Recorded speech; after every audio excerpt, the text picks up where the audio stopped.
How do you see the wide receiver position shaking out? Nick, we'll start with you. It's going to be the number one thing to watch in training camp, I think, and a lot of guys are going to have to prove themselves, because when you look at that group, Macklin has got some experience and he's got some accomplishments, but he still has to prove he can come back from that knee. But beyond that, I mean, their second most experienced receiver on that team is Riley Cooper. Been in the league going into his 5th year. He still doesn't have 100 receptions yet.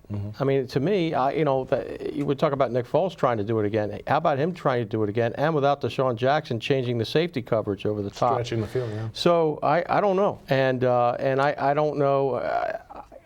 There's just not a lot of experience there. I love the guys that they drafted, Jordan Matthews, especially. I think he could be another TO, but probably not this year. Except for Vic. They went almost the whole season without a major injury. How do you see the depth coming into training camp at most positions? Because I know you lose Foles, you lose Shady McCoy, you're in deep trouble. But elsewhere, do they have enough depth to compete if they lose 2 or 3 guys along the line or in one position? Yeah, well, it starts at the offensive line, I think, and that's under the spotlight now right off the bat because of Lane Johnson. Right. And I think they'll be fine there. If nothing else happens, but after that, you don't know about the depth. I mean, I think Alan Barberry proved he could play last year, and he could step in, especially for 4 games, and it shouldn't hurt them at all. But if something happens to him or somebody else, now you have some question marks. I mean, Dennis Kelly a couple of years ago when they first got him, they were pretty high on him, and he started a bunch of games, but then he had a bad back, and that kind of set him back. And he, for whatever reason, he's kind of down there now. He's beyond. I mean, he should have been the go-to guy last year, and he's not. And I don't know if it was because it was an injury that was one of those things where it's not enough to put him on IR, and it's not even enough to put him on PUP to begin the training camp with, which he wasn't right last year to start. But yet, you have to just try to grind through that. And so, I'm not really sure what you have with him yet. And after that, Tobin and the kid, the local kid, the Pocono Mountain West kid, Michael Bomiro, was pretty. I think he's worth keeping an eye on, because he was a guy who was projected to be drafted this year. He lost his eligibility at the last minute. We probably talked about that before. He lost his eligibility at Stony Brook after the draft, and so all of a sudden he's a rookie free agent that wasn't eligible for the draft, and then he had a bunch of teams bidding for him, and the Eagles actually went out and got him, even though he didn't make the impact last year, and he was basically a free agent all year because he was on the practice squad. I think they still have pretty high hopes for him, but there's still some question marks there. So that's the offensive line. That they're probably pretty thin at some other spots too. I don't know what would happen at linebacker if Michael Kendricks goes down. Michael Kendricks, to me, is about ready to explode. I think he had a great season last year. He's going to be better this year. Can they stick another guy in there at inside linebacker that would do? I don't know. I don't think so. Not right now. And at outside linebacker, I think it's a depth issue too. I mean, they only carried 3 or 4 last year, or 3, and 2 of them were guys that they converted from end.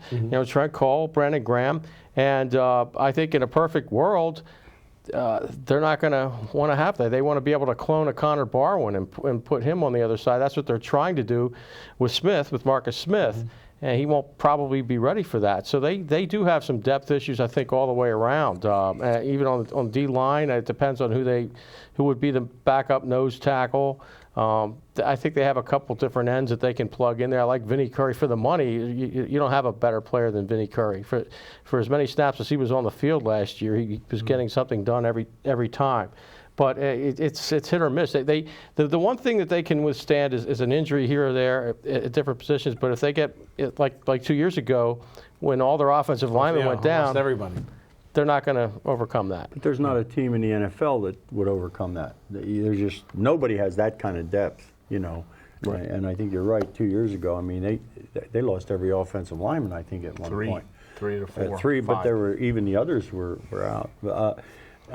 To me, offense is the least of their problems. I really believe that, depth-wise and performance-wise, personnel-wise. The whole season's going to hinge on whether the defense comes on better than it was a year ago, in my mind. Yeah. I think that's going to be the storyteller. That offense is going to score points. I don't care who's running at wide receiver. I don't care. It's going to score points. It's designed for that. The whole key to the season is going to be how does the defense hold up. We'll jump ahead to this topic concerning the Eagles. Which Eagles game are you most excited about this season? Nick, one game to pick out for us. I'm going to say Seattle, because we were talking about this before we went on the air.